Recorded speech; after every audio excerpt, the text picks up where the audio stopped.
Hello and happy Tuesday, which is of course my book reviews day, and today I would like to talk to you about Without Walls, an illustrated novella by Lebbon and Daniele Serra, as published by PS Publishing. This is part of their PSI imprint, which takes novellas, well, these are actually original novellas, that are fully illustrated through and through. Like, this was done with the collaboration of Daniele Serra. I will talk more about the edition after the end, closer to the end of the video, but right now let's talk about the novella itself. Without Walls is almost like a companion piece in a way to one of the most recent novellas by Josh Malerman, Half the House is Haunted. This is a haunted house story, but it's from the point of view of the ghosts. They're not really, sticking around haunting humans, haunting the living. They're just sticking around trying to live their best afterlife. It's about Jasmine, who is a 10-year-old girl, or she believes she's 10, who is living alone in this house. All of her hopes and dreams, all of her possible needs are provided by this house. She does mathematics. She has little homework assignments. She has food, and her meals are provided for her mysteriously in the kitchen. She doesn't have to clean up after herself. It's a very mysterious life, or afterlife, depending on how you look at it, that Jasmine leads. But it's a solitary existence until, 20 pages in, she meets Cassia. I'm thinking Tasha, like Natasha. It's Cassia. Cassia, who is another mysterious girl, who's also 10 years old and is living her best afterlife within this house. And I don't want to go into more detail about the plot, because I feel like it kind of spoils it a little bit. Don't read the blurb online, because that talks about an aspect that they encounter, which doesn't occur until about halfway through the novel. This little kind of diary entry that you are introduced to. And I don't want to spoil that for you. I think it's, one of the most interesting things about this novella is its vague intrigue that it lures you in with. You're not necessarily going to get solid answers through here. I mean, this is speculative fiction after all. It wants you to speculate yourself. It kind of leaves itself up to interpretation. You don't get hard answers to some of your questions.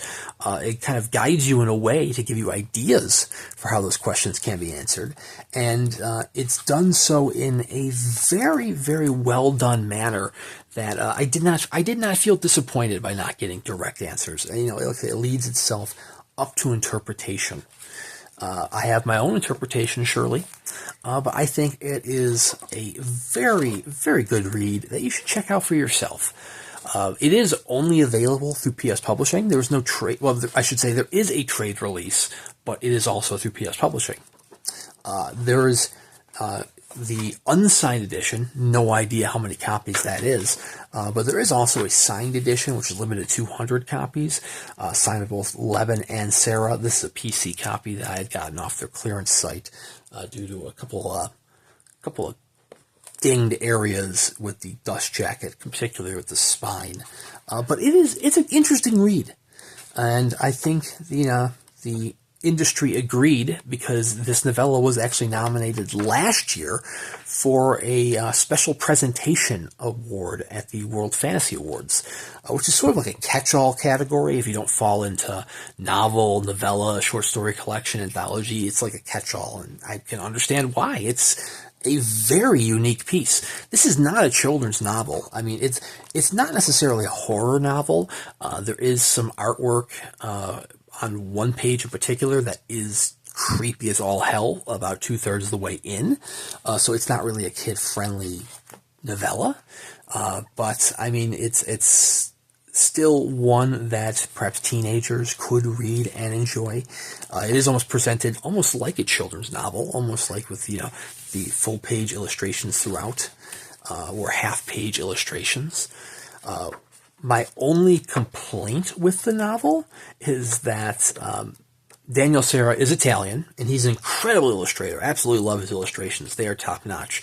But I feel like he was responsible for the dialogue in the illustrated portions, and I think some of it didn't quite translate well to at least American English. Maybe it makes more sense in British English.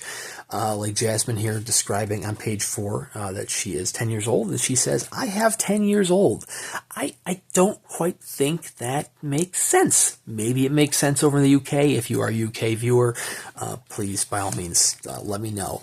I'm thinking personally that's more of it's an Italian illustrator / author who did those illustration parts, Tim Lebbon providing the other actual text-based pages, and you just kind of get something lost in translation. But it is a very quick read. I mean, it's only 120-something pages. Yeah, 126 pages. You can read this in one afternoon in one sitting. And most of the pages are, full, I don't want to say color because it's not color, it's black and white. Full illustrations from Daniele Serra, which is really where the novel shines. I mean, Tim Lebbon definitely provides an interesting narrative, and he provides some interesting world building within this 120 odd pages. But really, Daniele Serra's artwork is top notch. You can't beat his artwork. It's incredibly awesome that this was nominated for. Almost showed you the spooky picture. It's awesome that this was nominated for a World Fantasy Award. It didn't win, but hey, it's an honor to be nominated, right? So copies are still available directly through PS Publishing. Both the unsigned and the signed edition are available on the website. They are really affordable. I think the unsigned edition is 20 British pounds. The signed edition is 35 British pounds.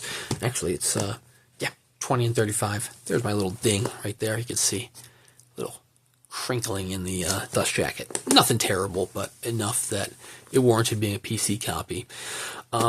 I mean, me being in the U.S., you would have to pay for overseas shipping, but if you are in the U.K. or in Europe, it should be significantly cheaper shipping, in which case, I mean, there's no excuse to not buy this quick read because it's much cheaper for you over there. But I would say here in the U.S., the biggest deterrent would be the shipping. The shipping would probably cost about as much as the novel itself or novella itself, unfortunately. But if you are looking for a heavily illustrated, entertaining read, this is one that will definitely keep your attention. Like I said, it's almost like a companion piece in a way of Half the House is Haunted by Josh Malerman. At least that's how I felt, because the entire thing is from the point of view of ghosts. I mean, it's never definitive that they are ghosts, but that is how it is presented or how I'm interpreting it. And man, it was a fascinating tale, fascinating read. Seriously, check out Without Walls by Tim Lebbon and Daniele Serra. It's surprising this novel is still available, even in the signed copy, after, I think this was 2 or 3 years ago this was published. I think 2022, so 2 years ago. If you want to check out more book reviews, please consider subscribing to my channel. I do at least one book review a week. Yeah, May of 2022, so 2 years. I have plenty of unboxing videos as well for you to check out between here and there. So anyways, thank you very much for watching, and we'll see you around next time.